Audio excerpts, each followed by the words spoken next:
This episode, the thrilling conclusion to our meditations on the way of the cross. The Catholic Underground starts right now.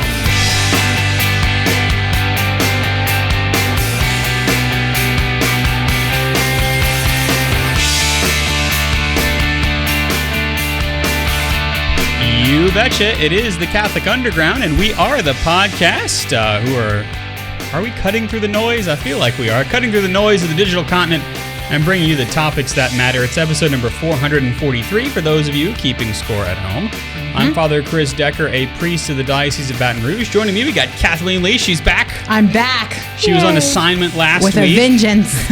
Isn't it always the way? I think that's always true. Yeah. Also, Olivia's here. She has no beef against anyone.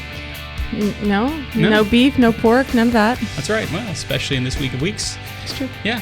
Olivia, thank you for being here. We've also got Jeff Blackwell up on the Jeff Star 1 near-Earth orbit satellite, merrily happening right now. Jeff Blackwell. Hey, good to be here, Father. Yeah, thank you, Jeff. And then Ed Ball is in the ball pit. It's really not a sunken area of the Jeff Star. It doesn't I matter. need to say that. It's a metaphorical state of being. There you go. And you said it. Oh, yes. Ed, and Kathleen and I won. Ed, do you like the fact that you are metaphorically consigned to a pit? That's a yes. What's that? I can hear you. Yeah, okay. Okay. Affirmative, Captain. I see. Yeah, he does like the idea of being in a pit. Well, Yes. I guess I can't argue with Ed that. loves Kathleen and Olivia, so Yeah. he's a yes. Well, Ed may be in the pit, but we are on the way to Calvary. If you joined us last week on the Catholic Underground in episode 442, we talked about the way of the cross, and we began with stations 1 through 7. So from Jesus' condemnation to death at the hands of Pilate, which, by the way, was a sham job. The whole thing was a sham. In fact, if you went to Mass for Palm Sunday today, you got a little hint of that, where the high priests are grilling Jesus, and they're grilling him while all these people are coming forward with false testimony. Yeah. They kind of incite them to bring up all these charges. He said that we heard him say that if you destroy this temple, he's going to raise it up in 3 days. And he did say that, but not the way they were saying. And they couldn't even get their testimonies to agree. Yeah. And so the thing that puts it over the edge is when the high priest says, well, are you the Son of the Blessed One? And he goes, I am. Yeah. He says the exact same thing that that God the Father says, and God the Son and God the Holy Spirit in the burning bush when Moses asks his name. It makes me think of, especially as someone who works in the church, who works, for the church, who's a minister of the church, how many times I've been like, okay, this is what the church teaches and says. And somebody says, yeah, but you said that this. And I'm like, that's not what I said. Right, Like, yeah. That's not what I said at all. But I said this, I can't imagine, I mean, I can because I feel it normally, regularly. Like Jesus just sitting there being like, what the heck? Like he even says that in so many words. I was in the temple every day teaching, and you didn't lay a hand on me then. So why are you laying a hand on me now?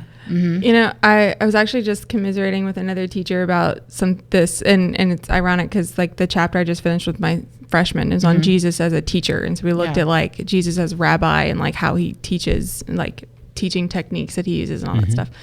And I was telling another teacher who's like a veteran, something that one of my students told me, which was like, it must be fun, like giving kids Fs on tests. Ooh. What? And I looked, I was like, first of all, I don't really give that many. Sure. Also, no, it's not. Yeah.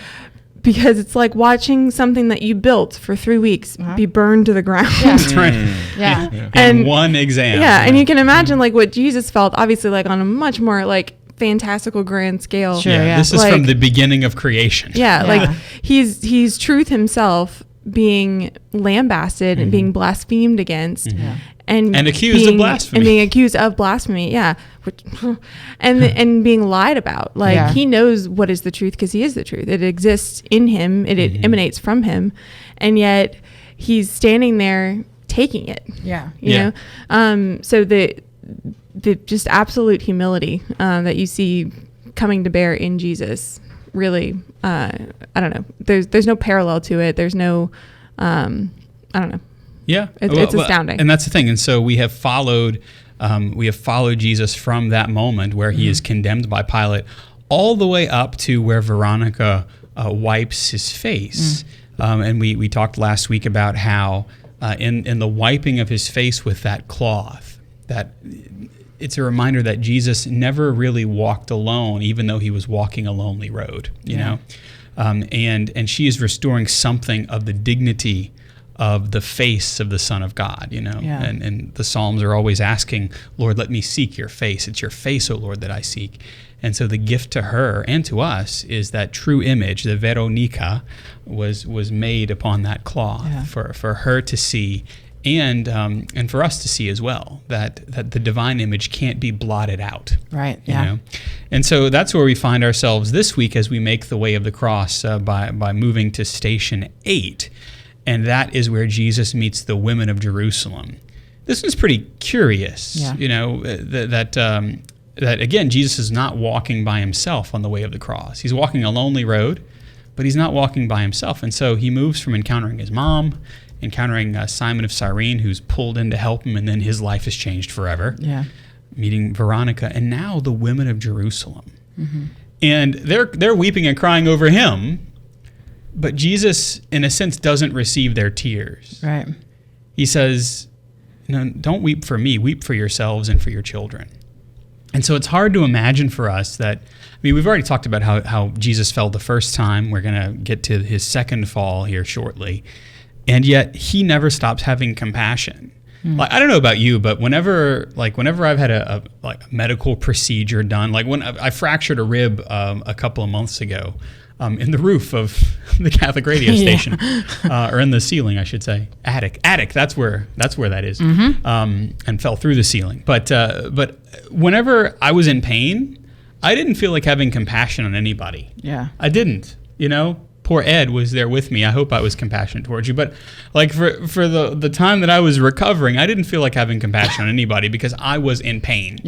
You know, and whenever most of us we go into that protection bear, mode. But Jesus empties himself out to them. He consoles them. Right. Yeah.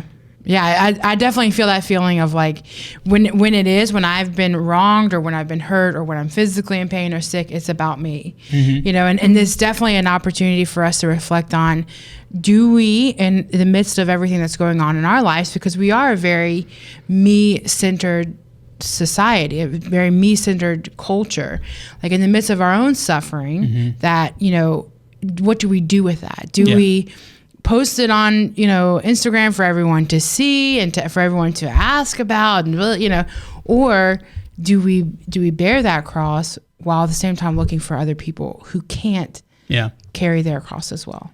And honestly, if you look at the saints, one of the great gifts that they give to the church after the person of Jesus here is in their own suffering, they enter into the suffering of others and lift them up. You know, I think about like Padre Pio would be a good example of someone. He received the stigmata, and that wasn't painless. Right. He experienced the pain of the wounds of Jesus, but through that pain, he was able to identify with the same Christ who somehow manages to console the women of Jerusalem, who are trying to console him. You know. And a great power comes from sharing that suffering. Can you imagine too, like the sweetness? Like, I don't know. I'm kind of imagining like there's like sweet, I don't want to say pity, but something like that, that Jesus must have felt for the women of Jerusalem, because they're like trying to console God, you know? But that's all they can offer, you know, is just their tears, and that God accepts those with love and he cherishes them. But that is a genuine gift that they can offer and that we can offer, but especially women, right? Like, I mean, we've talked about that before on the show, and we can talk ad nauseum about that. But that's a special gift that women can offer. You know, Edith Stein is a testament to that, you know, woman is fashioned as a shelter in which other souls may unfold. So just by being there, I think Veronica is a testament to that. Like you were saying, Father, Mary's a testament to that. Like, look at all the women who are present on Jesus' way to the cross. John is the only of his disciples, the only, you know, man among his disciples who's present. Right. But there are throngs of women. And I think that there's something there in the fact that there's a desire there to share that suffering, right? To bear inside of themselves that suffering, even if it's just being there, even if it's just looking him in the eye and saying, I wish I could take it from you. I would crack my chest open and put it inside of me if I could. And that does something for people, you know. Alice von Hildebrand, I know I've talked about this book, The Art of Living, that her and her husband kind of co-write, Dietrich von Hildebrand, but she has an essay in there on communion, and she talks about how real communion is not like this. She talks about it like metaphysical fusion. It's not like you just lose yourself in another person and you just become like this mixture of like you and another person, but like you maintain your wholeness and the other person maintains their wholeness.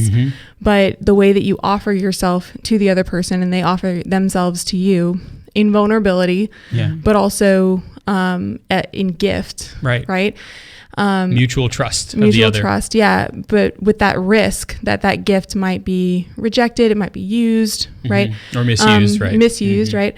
But it might be completely accepted too, right? And so you have to be seen and known completely as you are, even in your brokenness, even in your hurt and your bloodiness, your bruisedness. That is like where real communion takes place. And so that's what's happening, right? That's right. When Jesus is meeting these women, that's communion that's taking place. And it takes place because of suffering. And the other question we could ask is, how can God be so concerned with our weakness? We're human. He's God, you know?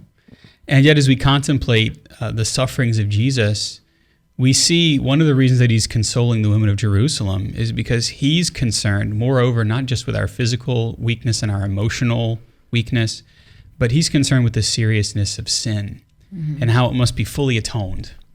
If it's going to truly be overcome, if the sacrifice is going to be consummated. And so Jesus really enters into that suffering on their behalf. He say, women of Jerusalem, weep not so much for me, but weep for yourselves and weep for your children. And if you're weeping, as the scripture says, when the wood is green, what will happen when it is dry? And Jesus is making it very clear that by me going to the cross for you, by me carrying this cross, going to it, dying on it, and preparing to rise for you, you won't end as dry wood. We won't end as just these brittle, broken bones, but we're going to be living branches because on the cross, we are grafted to the true vine that is Jesus Christ. And so in that moment of mutual consolation, because we can console the heart of Jesus, that's one of the things we're called to do. When we suffer, we're called to console the heart of Jesus because we, in a mysterious way, can do that. St. Paul says we make up for ourselves in our own flesh what is lacking in the sufferings of Christ. And so what could that mean except that we have the ability even now to console the heart of Christ as he continues to pour out his mercy and even in the best sense of the word, his pity upon the world, that we would turn back to him and live. He wants to make us living branches. You know, he wants that of us. We just have to be willing, like the women of Jerusalem, to go after him, to follow after him. And as you said, Olivia, like I want to bear some of this with you. You know? Yeah, one of the greatest things I ever heard about like the Stations of the Cross was from Dr. Brant Petrie. I think I've said this before, but he said, look, and he talked a lot about suffering and how we don't like to suffer. And, you know, especially in modern day, we take a lot of measures not to suffer. He said, but Christ didn't walk the way of the cross so that we could stand at the end and go, good job, Jesus. Right, yeah. But he walked away with the cross, so that we could walk with him, even now, you know, and walk and then unite ourselves to the suffering on the cross. You know, and so that's what I love about you know this station and when Jesus, all the other characters, because Jesus is the main character of this event. Right, but there are so many other people that walked with him. Yeah, and really, they're not really supporting cast members. Right. You know, they are essential to this work of salvation because again, Jesus didn't go to the cross in a vacuum. Right, Jesus goes to the cross precisely because of all of these people along the way. You know, I mean, again, if you think of Simon who was dragged in and conscripted, and yet he went away, a disciple. So much so that his sons, Alexander and Rufus, were leaders in the Christian community. That's why they're mentioned there, because Mark in his gospel assumes you know who they are. And we know that Rufus was one of the leading Christians. Alexander was one of the leading Christians in Rome. So that's the beauty of how Christ works, but how we're called to work as well, is that, as Mother Teresa said, now Saint Mother Teresa, whenever somebody comes into your presence, never let them leave without first having been made better by your presence. I'm paraphrasing there, but that's the long and the short of it, the essentials. The ninth station is where Jesus falls again. He falls a third time. Yes, he falls a third time. We've already gone through 2 falls of our Lord. It's hard to imagine, but this third time he falls, and we really, Jesus was helped by Simon. So he got maybe a little bit more of a wind back, if he had any left in his lungs, and he fell again. Yeah.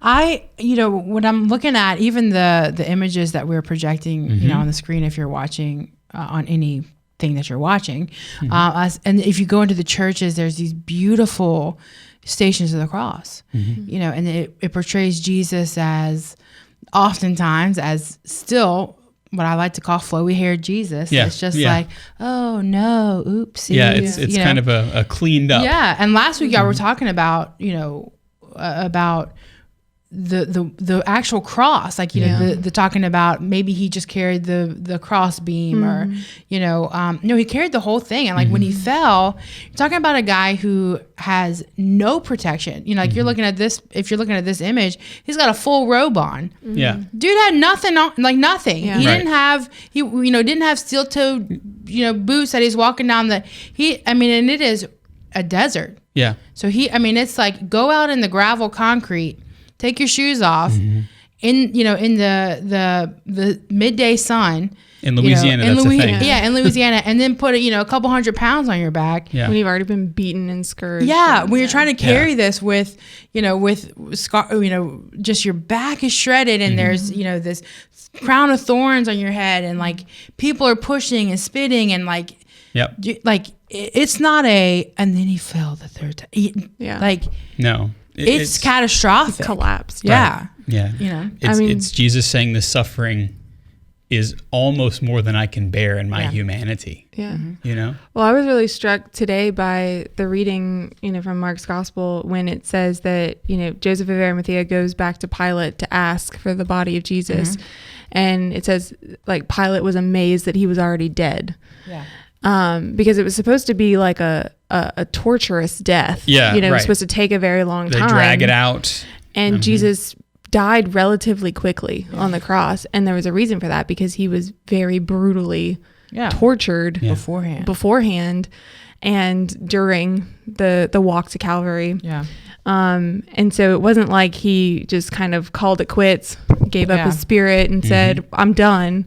His physicality gave out. Like the God-man's physicality gave out. And I know I mentioned this last week, but Bridget of Sweden, she had a vision, private revelation of the number of wounds that Christ's body endured, and it was 5,480. So his body was like ground meat. Yeah, it was pulverized quite literally. Not to paint too brutal of a picture, but when he falls, like maybe we kind of get to the third fall and we're like, oh, okay, another one of these. Yeah. Right. Like we've already meditated on this. Yeah. Move on. But you can imagine, and especially thinking about what's coming next, right? Because now he's getting to the end of his walk, his journey up the hill to Calvary. And think about this too, like the terrain is not flat. Yeah. He's going up a hill to the kind of the highest point outside the city. Because they couldn't kill him inside the city. He's got to go outside. So he's going up a hill, and this is like the last time he falls, and it's the last quote unquote rest that he's going to get under the weight of this cross before they're going to strip him and nail him to the cross. And so this is it, right? I would have been like, I'm just gonna lay here for a little while. Yeah, y'all carry on. Yeah, right. I would not have and I think what's most important about this, to me, what I take from it is not that he fell, and everything that comes along with that, but that he got back up. Yeah. that he in his physicality, in his humanness, in his humanity, right? He was like, I got stuff to do. Yeah. It reminds me of St. Paul's letter to the Corinthians, his first letter, chapter 10, verse 13. He says, no testing has overtaken you that is not common to everyone. God is faithful, and he will not let you be tested beyond your strength. But with the testing, he will also provide the way out so that you may be able to endure it.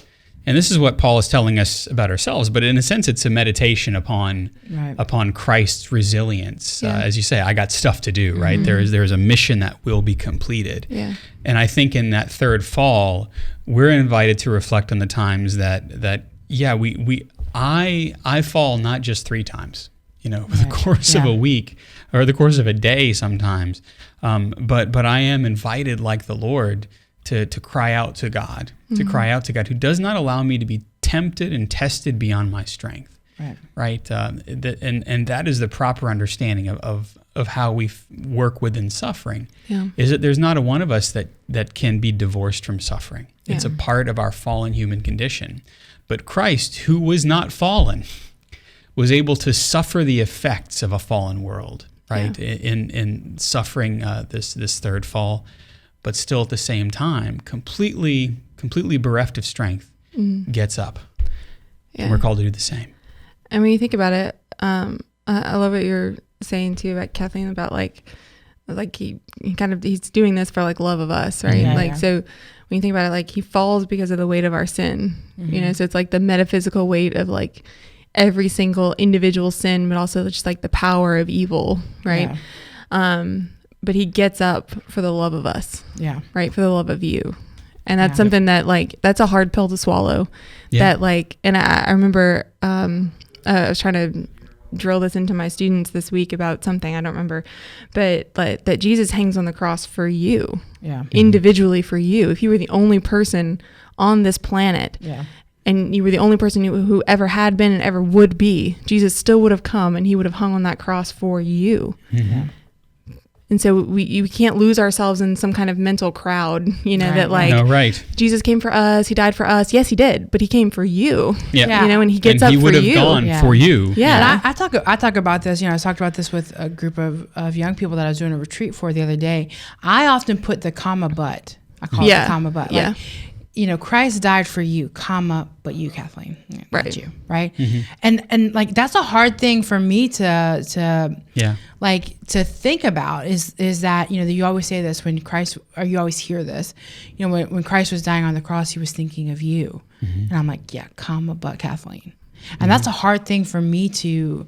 We don't expect the Lord to be so personal, do we? So like when he got up for you, comma. You, Kathleen, that has been my prayer for the last several years, is to feel that, you know what I mean? To enter into. And it's interesting that you talk about how Jesus essentially is kind of ennobling us as persons whenever he says, I'm getting up and I'm continuing on for you, Kathleen, for you, Olivia, for you, Christopher, because he calls me with my Christian name.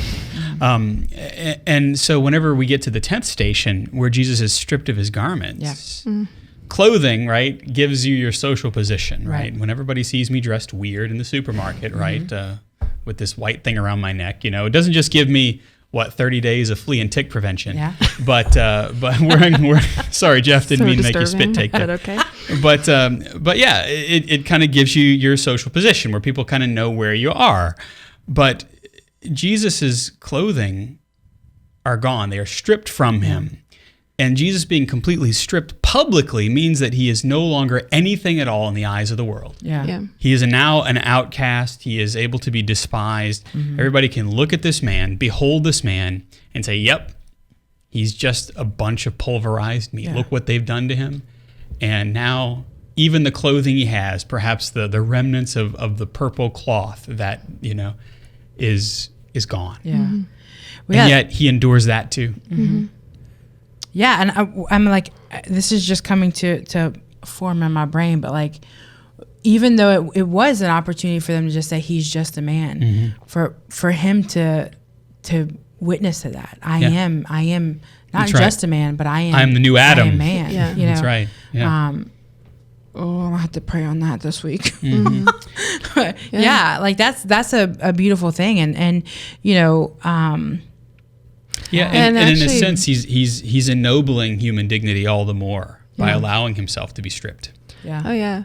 When you think about too how like in all art essentially since the Middle Ages, you look at images of the crucifix, mm-hmm. images of any kind of image of Christ, and Mary and the saints. Mary's always been clothed, but the saints and stuff since the Middle Ages, anytime you'd see Christ depicted on the cross, especially traditionally he was always clothed. Depicted naked. Traditionally, right? Yes. Traditionally, before like the Middle Ages, but then like they started to wonder, well, is that prudent? Is that respectful, reverent enough? And so they started to clothe him. That's why you see Christ kind of like with this loincloth, mm-hmm. right, around him.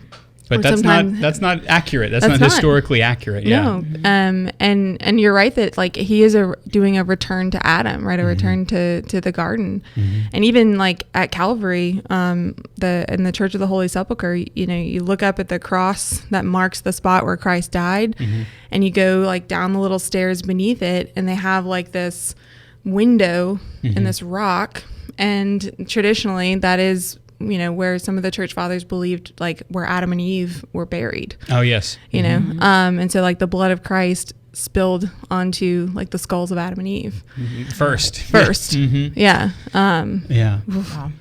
And yet we see in being stripped of all the comforts of the world that Jesus wants us, in a sense, to be naked before him, mm-hmm. right? There's no gray area here. And whenever we come to the Lord, like when you go into the confessional, the best thing that we can do is come to him unclothed, right? Yeah. And at the level of our heart. Please wear clothes into the confessional. Please. But without a doubt, we see the unselfishness of himself. And so we're called to do that, right? Yeah. That it's we who spit upon him. It's we who strip him of his clothing whenever we sin. And yet we ask him to help strip our souls of the bad habits that we form, right? To strip our souls of those things that keep us from his love. Not him from loving us, but keep us from his love. We hope that we won't keep you, but we'll be back on the other side of the break. It's the Catholic Underground. Stay right there.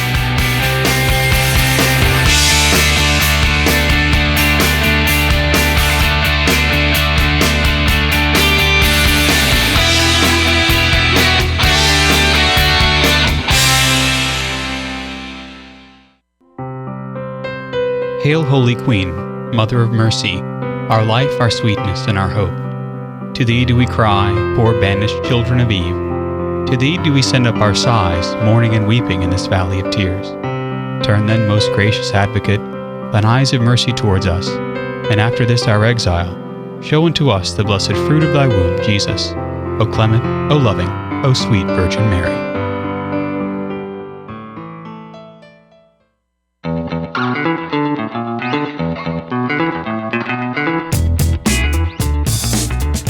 That's right, ladies and germs. You have found the Catholic Underground. We are somehow still podcasting on all frequencies at CatholicUnderground.tv and your podcasting zone of choice. Yep. I'm Father Chris Decker, joined by Kathleen Lee, by Olivia Galino, up on the Jeff Star one, Jeff Blackwell, of that now you know how the satellite is named. Mm-hmm. And Ed is also there, who's running the video for us. So if you're listening on the radio, if you're listening on the podcast, where's Ed? If you're listening in any pits that you might know of, if you're listening from a pit, Ed is probably running the video for it. Oh my! But when it rhymed too, that was worth it. Yeah, there's at the end of St. Alphonsus' Way of the Cross, St. Alphonsus Liguori, which probably is one of the best ways of the cross, if I may be so bold. His reflections are fantastic, but there's a rhyme at the end, how they translate it into English, and I can't remember it, but it's It's something, and it rhymes with amends and firm resolve to make amends. Oh, for like all my sins and firm resolve to make amends. And I keep trying to figure out a way to alter the rhyme scheme so it doesn't rhyme, but I can't, because that's the only thing in the entire prayer that rhymes, and drives me crazy. The Missal does that sometimes too. The 2011 translation, there are things that are rendered into the English that rhyme. You're like, I don't feel like I should be rhyming right now, but only you would that bother. Maybe so. Father. Oh, a rim shot. Oh, this is fun. That was totally an accident, but I took advantage of it. Yeah. Luckily, it's an imperfect rhyme. All right, so we've been talking about the way of the cross, and we ended before the break with the 10th station, Jesus being stripped of his garments.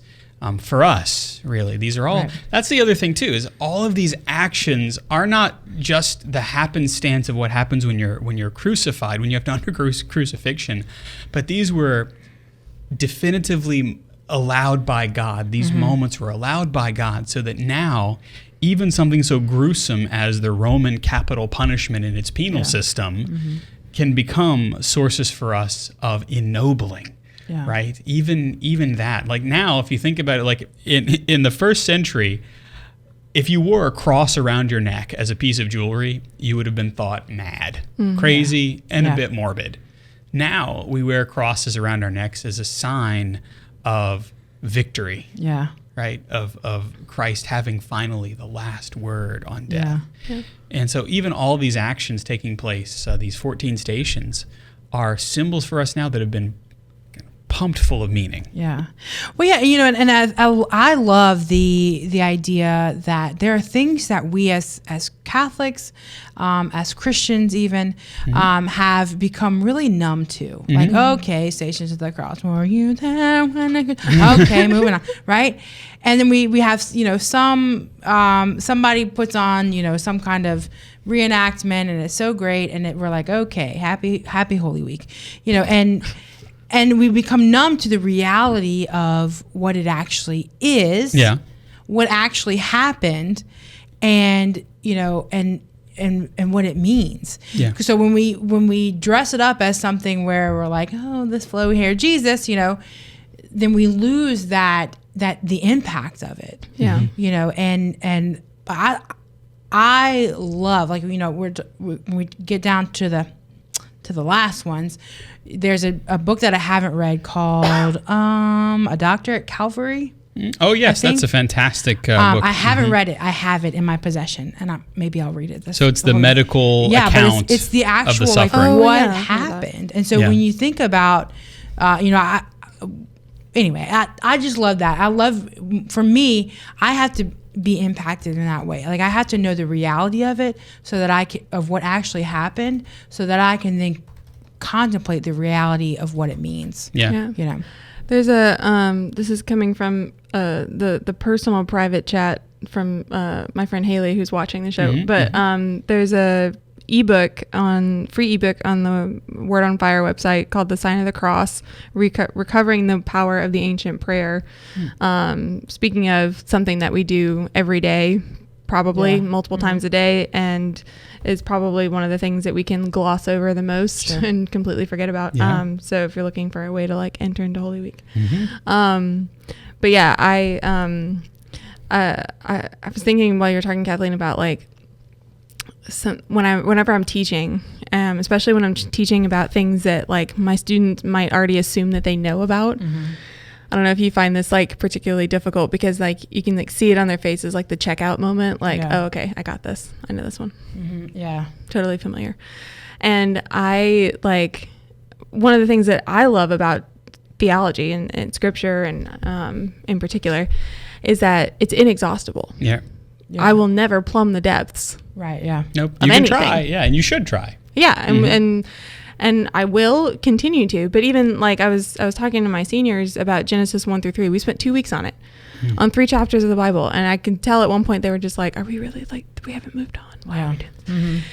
And I, at one point, like started tearing up, because I was just like, this is so beautiful and it's so rich. Yeah. Do you see the beauty of our creation that's hidden in here, and we could have missed it? Yeah. And I think they looked at me a little bit like I was crazy, but I was just like, if you think, if that's what it takes to like make you look at it. That's fine. Look at me like I'm crazy. But I don't know. There is something about, I don't know. I don't really know where I'm going with this, but there is something about like, we need those things in our daily lives, whether it's like a crazy teacher or just someone or something that's going to like slap us to, whether it's like a phrase, doing Lectio, getting ourselves in like some kind of routine that's going to wake us up to like the power, especially of the scriptures. Because I mean, even like I was saying earlier, like I've heard the Passion reading in Mark. I read it 2 weeks ago with my students. I didn't notice that line from Pilate, but it stuck with me today. Right. And there's a reason for that. So, and it may very well become an antiphon for you as you make your way through Holy Week. That's the beauty of it. Exactly. So these things aren't accidents, right? The Holy Spirit is real and he's coming. And then the 11th station, if you can imagine, Jesus is nailed to the cross. So the same creatures that he created, us, we nailed him to the cross. Our God, we made him stretch out his hands, and we did not believe that he was who he said he is. And we nailed him to the cross. Yeah, you know, and one of the things, this is, you know, a little warning, I guess. It may get a little squeamish, some people. But like, you know, even in the way that they, you know, when I was learning about the crucifixion in a deeper way when I was in college, you know, even the little things that we don't notice on the crucifix, like, you know, why was there a little place for his feet? That's not just decoration, right? The fact that when Christ was crucified, the way that they would do that was they would crucify you and then put your feet on that little pedestal so that then you could pull and push yourself up to breathe, to expand your lungs and breathe. So the nails become part of the fulcrum that allows you to only to prolong the process. And this and like it was to keep you alive longer. And I'll talk about in a minute what happens, you know, after he dies. But like even that stuff, like people that I talk to about this, you know, I'm like, do you realize, like, this is yes, it was intended to be gruesome. Right? There was no other way around it. And if you think about it, we talk about this sometime on the show when we speak about how whenever we do not have God to worship, we always worship ourselves.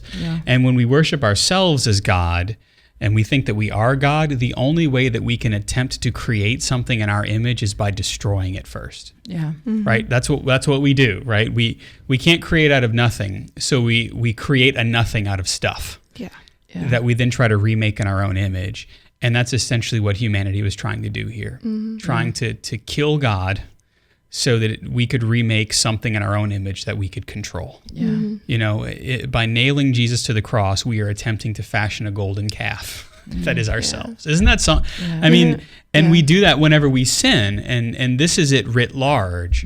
When I sin, I mean, you've heard it in its kind of pious thought, but it's true. When I sin, it is I am driving the nail. I'm crucifying the Lord. And you know what I realized too that I never realized before? So Barabbas, right? The one that they released instead of the son of the father. The son of the father. Yeah, the Barabbas in Hebrew. He was a revolutionary. Why? Because he was trying to be a messianic figure. And his name literally means the son of the father. And I when I realized that, like my head like shot up and I got like a little shiver down my spine. Because I mean, think about Second Corinthians 11:14 or something about like how even Satan can like shield himself or manifest himself as an angel of light, right? And so there will even be these figures that like pretend to be something that they're not, whereas like the truth can be right in front of us and we don't see it. That's right, exactly. And so Jesus is nailed, you know, bound hand and foot, nailed to the cross, the unblemished lamb, now being struck, right? Now being sacrificed, actively sacrificed upon the cross, and yet he willingly did so for us, and he willingly goes to the cross for us because he knows that he has to be sacrificed in every possible way. Because he is the Lamb. He is the Lamb of God. He's Isaac. He is Isaac. You know, one of the things that I thought was really interesting was whenever the priests of the temple would go up to the temple to offer the sacrifice, the first priest of the day would have to go up, and the altar of sacrifice in the temple was this huge, like 12 by 20 cube. Like there was this big stairwell up to it and everything. And to get up to the top to light the torches around the altar, the high priest would have to take a beam of wood on his shoulders and go up the steps to light even the priests in the Old Testament recognized that whenever they were going up to offer this sacrifice of atonement for sins, they were prefiguring or postfiguring Isaac. And so Jesus, as he goes to the altar of the cross, the throne of the cross, and he is carrying the wood for the sacrifice, he knows exactly what he's doing, and he willfully does it, even knowing the pain. Yeah. Absolutely. I mean, it is kind of mind-blowing to see all the different ways in which Christ's definitive, intentional actions through the way of the cross are fulfilling the Old Testament and setting up this new covenant in his blood. And then, of course, that moves us to the 12th station, which we usually pause at for a little bit if you make the way of the cross. The 12th station is Jesus dies on the cross. And he suffers for 3 hours on the cross. So this blew my mind today, and this is again from Dr. Brant Petrie, that at 9 a.m. At 9 a.m. Jesus goes to the cross, right, and is nailed there. At 9 a.m. there was something happening in the temple at the same time. Yeah. Jeff, do you know what was happening at the temple? So in Exodus chapter 29, what was prescribed to be offered every day as a perpetual sacrifice instituted by the Lord was a lamb of sacrifice, had to be offered every day at 9 a.m. That's when the Jews would go to pray in the temple. So if you hear about like Peter and Paul going to pray in the temple area in Acts chapter 2, they were going at 9 a.m. An unblemished lamb had to be offered on the altar, as well as an offering of bread and wine. And the bread was usually baked into a little flat cake, and oil was splashed across it in the form of a cross. Does that sound familiar? A little unleavened wafer. Yeah. So at 9 a.m., as Jesus was nailed to the cross, bread and wine was being offered in the temple, instituted by the Lord God himself in Exodus 29, as well as a sacrificial offering of a lamb. When Jesus breathes his last on the cross, there's something happening at 3 p.m. That same sacrifice is offered at 3. At 3 p.m., a lamb is offered on the altar in atonement for sin, crying out for the Messiah to come, and bread and wine is offered. Yeah. What does Jesus do the night before he dies, the night he is betrayed? He tells us that bread and wine are going to become his body and his blood. This is my body, this is my blood, of the new and everlasting perpetual covenant that will not cease until I come back. My brothers and sisters, for those of you who are listening, who are wondering what the Catholics are all about, why do we do all of this? It is because when that temple is destroyed in 70 AD, it is the Lord's disciples, the apostles, that he created, our first bishops and our first priests, who would perpetuate an eternal, or I should say a perpetual sacrifice, offering an unbloody bread and wine that is the unblemished lamb. So when Jesus dies on the cross, all of these things are consummated.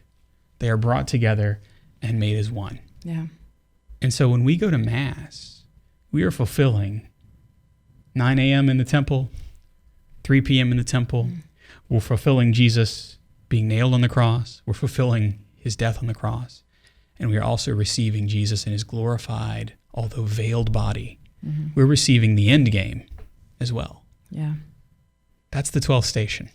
Oh, yes. You know? And then traditionally, as I was speaking about, what they would do is you would push and pull yourself up to breathe, and then eventually, when they had enough, they would break your legs, so you couldn't push yourself up anymore, and you would suffocate. But at the end, they come to break Jesus's legs, and he's already died. Yeah. Right, fulfilling that idea that he was the unblemished lamb. Yeah, not a bone was broken. Mm-hmm. I mean, like, come on. These are not the things we talk about. Yeah. But I wish, like, if you look, if this stuff, if your mind is being blown right now, find something from Dr. Brent Petrie. Yeah. He talks about this in such a beautiful way. And it's stuff that I didn't know about and I've been a Catholic my whole life until I studied in college. Mm-hmm. And it makes you look at this way of the cross, this death on the cross that we make these beautiful crucifixes to wear around our necks and hang in our hallways and our offices and our homes. It makes you look at it and go, oh, I know what that means. Yeah. And I'm willing to wear this around my neck. Yeah. I'm willing to have this image in my home because I know that this crucifixion is for me. Yeah. And this crucifixion was because of me. And yet this crucifixion is not the end. Yeah. This does not signal the end. This signals the beginning of a new life. Yeah. By Christ shedding his blood, we are made new. You know, that's one of my favorite scenes probably in the entire Passion of the Christ, Mel Gibson's now classic, is whenever Jesus is bearing the cross and he meets his mother and he's kind of got that next little wind to keep going, is he quotes the book of Revelation, "Behold, I make all things new." And that's exactly what he does when he goes to the cross. Yeah. But we can't get to Easter Sunday before we get through Good Friday. And so the 13th station is a very famous one because it has been capitulated and recapitulated in art for so many, now thousands of years, and that is the Pietà. Jesus is taken down from the cross and he is placed in the arms of his mother. So two of Jesus' disciples take his body down from the cross. Joseph of Arimathea, if you remember, he goes to Pilate and asks if he can have Jesus' body, if it can be taken down.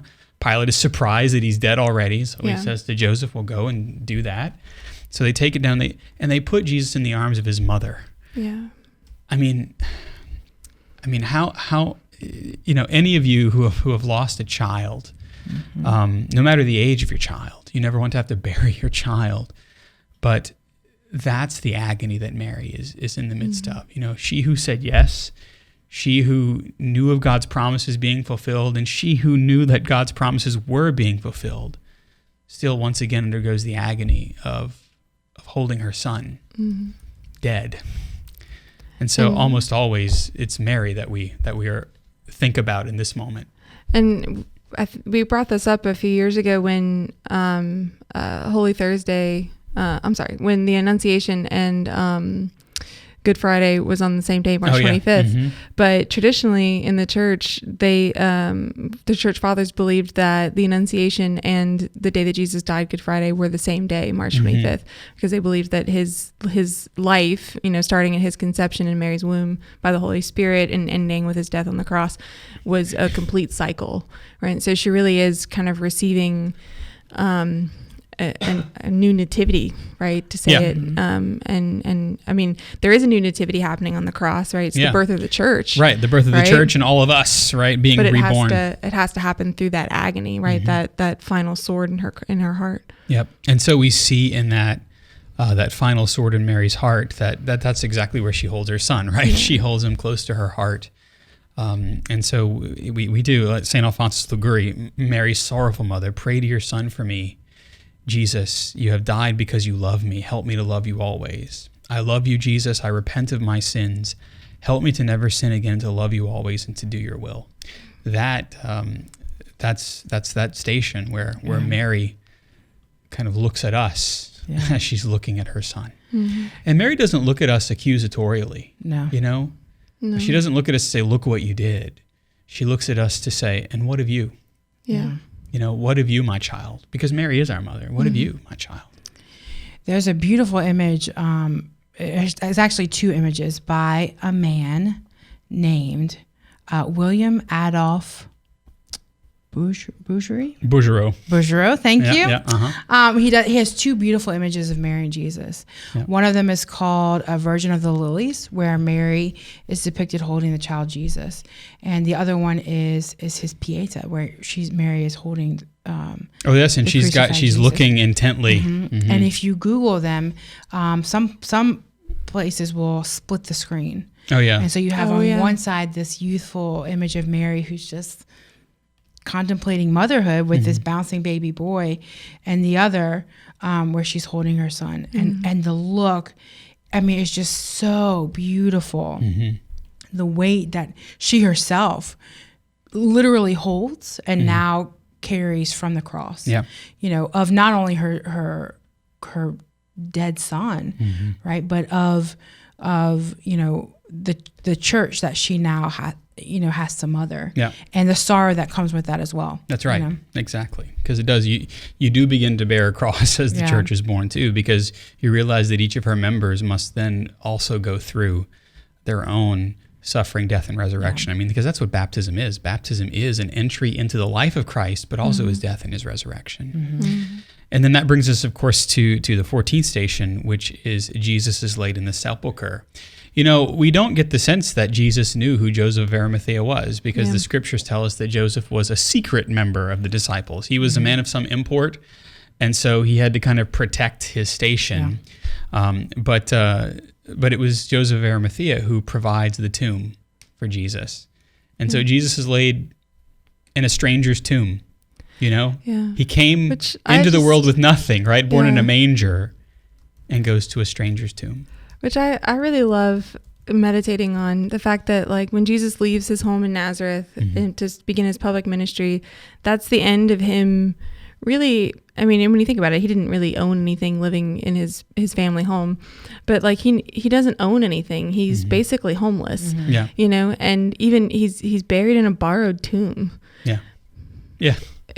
He has nothing to his name. So like the he kenosis, created it all. Yeah, like think about the second reading today from Philippians, like the kenosis, the emptying that happens when Jesus becomes takes on the human nature and becomes man. He's incarnated. It's complete, right? He takes nothing for himself. No, right, yeah. He could have been incarnate fully 33 years old. He could have been incarnate with whatever clothing he desired. He could have been incarnate in whatever palace he desired. Right. And yet his palace was that of a feeding trough. Yeah. The only thing he carried with him really was the fact that he was born of the royal line of David, but even that wasn't his. It was given to him by Joseph, Joseph's line. And so, he comes into the world. I mean, it recalls that line from Job, "Naked I have come forth from my mother's womb, and naked I shall return." He is stripped of his garments. He is laid in a stranger's tomb. And that is enough. Yeah. That is enough for him to accomplish everything. And so are we willing to do the same? Are we willing to leave everything behind to follow the Lord? There are a number of disciples who did exactly that. There are a number of men of the church that do the same thing. There are a number of women in the church that do. And I dare say there are a number of families that husbands and wives who completely give themselves over to the practice of their faith, knowing full well that it's going to mean they're ostracized by the world around them, by other families. We hear it. Oh, you're Catholic. Oh, you have 12 kids. Well, and then the making fun starts. But giving yourself completely over to the Lord, and whatever that means, being open to life, being open to new life, being open to the surprises of God, that comes with a price tag. And the price tag, oftentimes, if nothing else, is being ridiculed by the world. And remember, as I said in my homily today, the world is not your friend. Yeah. The world is not your friend. We must live in the world. We must interact in the world. The world is made for us. But a fallen world is not your friend. And so don't try to make friends with it. Don't try to make allowances for it. But Jesus being laid in a stranger's tomb, wrapped in a stranger's linens, is exactly how we are called to live our lives too. Also that we can be raised with him. If we have died with him, we shall also be raised with him, right? Yeah. And we also will reign with him if we hold out to the end. St. Paul says you can depend on that. And that's the truth. All right. I mean, we got a few seconds here, Jeff, but do you think, in your estimation, that we have time for that part of the show that we like to call the CU Pick of the Week? Well, apparently we do. Yes. So why don't we go to Olivia, because she's on a roll. I'm being punished. Well, no, it's only because used to this, and I can only do this way. Okay, so my pick of the week is Aquinas 101 by the Thomistic Institute, which in general, I love the Thomistic Institute's YouTube channel. They have very, very informative videos that break down incredibly intense, difficult topics into very bite-sized, understandable content. Which I like, because Thomas can be tough. Yes, and I use them in my classes, and my students love them and can understand Thomas Aquinas, thank God. But their Aquinas 101 series is great because they pair their content, their video content, with the texts of Aquinas.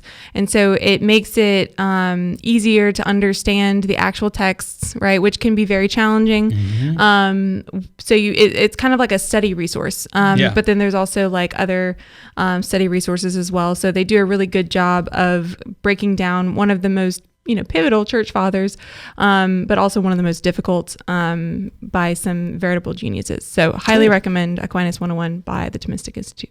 Kathleen. Nice. I have discovered, me, I love a good Dr. Quinn episode.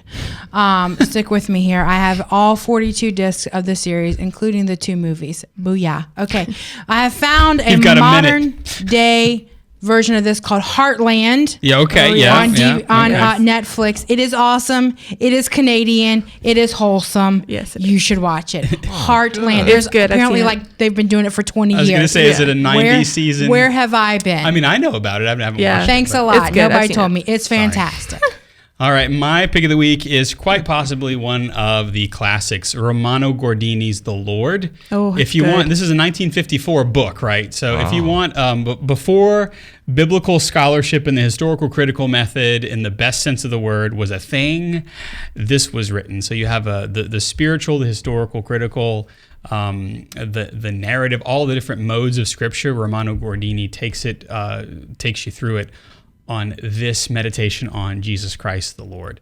So definitely one of my picks of the week. In fact, you can see that I've got several bookmarks here because usually when I'm working on homilies, this is what I'm going to be looking at because he's very good. In fact, right here, the entry into Jerusalem is one very much of those chapters that I didn't read today, but I might come back this evening.